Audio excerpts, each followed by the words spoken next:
Welcome to Let Me Fix This. Enjoy the video. In this video, I will explain how to make a discount ledger in Tally Prime. First, understand that a discount ledger helps track reductions in sales or purchases, providing a clear financial picture. It's crucial for accurate accounting and managing your business finances effectively. We'll cover the basic setup, ensuring you can easily integrate this into your existing Tally Prime workflow. This guide simplifies the process for all users. To begin, open Tally Prime and go to the gateway of Tally. From there, select the Create option. Next, choose Ledger from the list. You will then enter a name for your discount account, such as Discount Allowed or Discount Received. Finally, select the appropriate group, typically indirect expenses for discounts given or indirect incomes for discounts received, to categorize it correctly.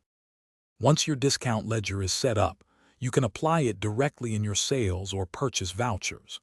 When creating an invoice, simply select your discount ledger and enter the discount amount or percentage.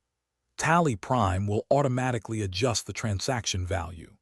This ensures that all discounts are accurately recorded, providing a clear audit trail and precise financial statements for your business operations. Analyzing your discount reports helps you understand their impact on overall profitability and cash flow. Regularly review these reports to make informed business decisions. Maintaining clear documentation for all discount policies ensures transparency and compliance.